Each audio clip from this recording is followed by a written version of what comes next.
Outstanding Student Award at LCC for the nursing cohorts, all of them. And faculty voted him in on this. So this is a huge thing that he gets.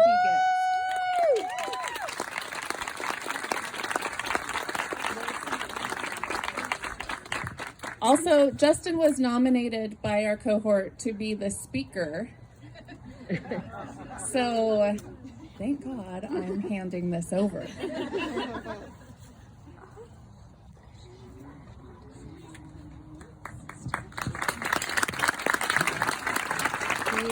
Thank you, Jessie.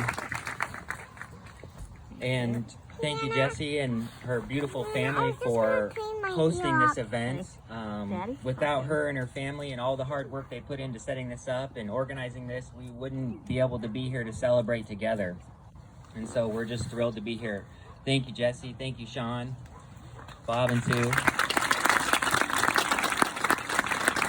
And to my peers, thank you so much for giving me the honor to be up here to speak today. Even if public speaking is like the #1 phobia, that's okay. I'm actually afraid of heights, so we're good. Thank you so much.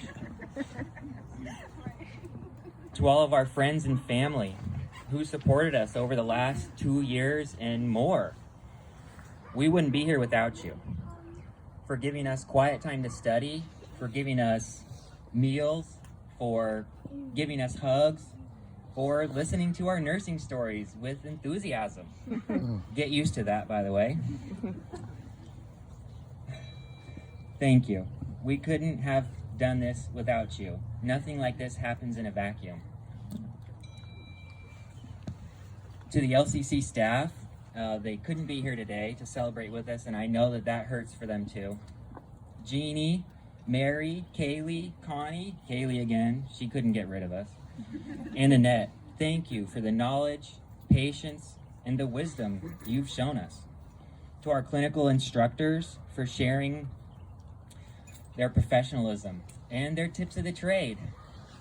We wouldn't be here without you. You guided us in our skills and supported us when we didn't see what you saw in us. Thank you for seeing the nurses in each and every one of us. And I'd also like to take a brief moment to recognize another student in our cohort, Molly Kissinger. She was our cohort's 2020 Excellence in Nursing Award winner.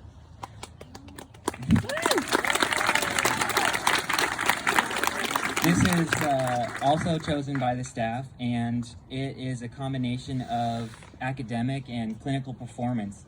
And she excelled in both, and we're proud to have you as part of our group. So way to go, Molly.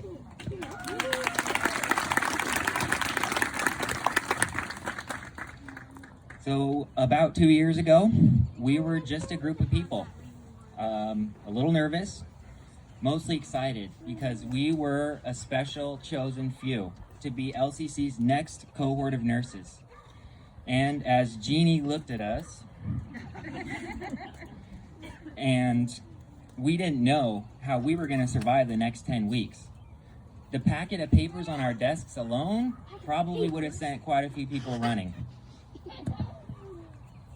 And I remember wondering if the tissue paper in our welcome packet was for tears or for sniffles. And it was for both. Lectures, skill tests, exams, and trigger warning, care plans, more lectures, exams, skill tests, and more care plans. They just kept coming, but we kept coming back too, because we were on a mission. We had all heard a calling, and nothing was going to stop us. And in 10 short weeks, that random group had become an us. We made it. 10 weeks down, 1 quarter, only 5 to go. But we felt good, and we felt ready to take on the rest. But why did we fight? Why did we sweat, persevere? Why did we read our books, YouTube, Google, reread, call each other, email the teachers until it made sense? To answer the call. to answer the call that we had all heard, to answer the voice that we couldn't ignore, the feeling that we could make a difference. And we would, and we will.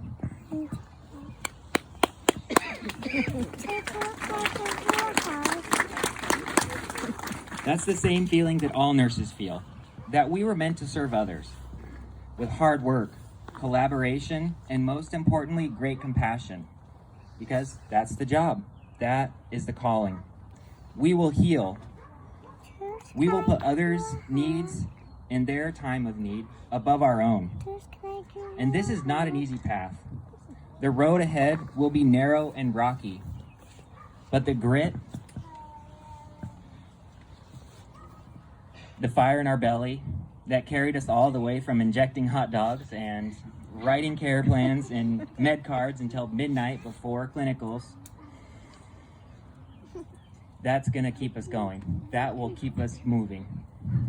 And I think we're going to need that grit when our feet hurt and our lunch break. I'm just kidding. What lunch break?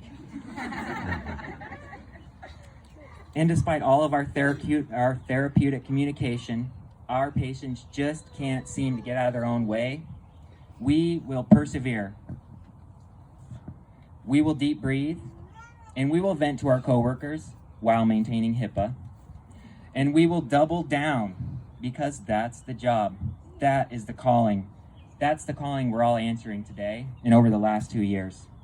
The calling that brought us here today. We know how to push through those tough times and how to choose the best option to give our patients the care they deserve. And what a time to be answering that call in the middle of a global pandemic when so many people are more vulnerable than ever before. We can hear the call to serve more clearly than ever before. So here we come to answer the call, to make that difference. One shift, one patient, one caring moment at a time. So, to my wonderful group here, my cohort, congratulations to the class of 2020. Now, go be nurses. Thank you.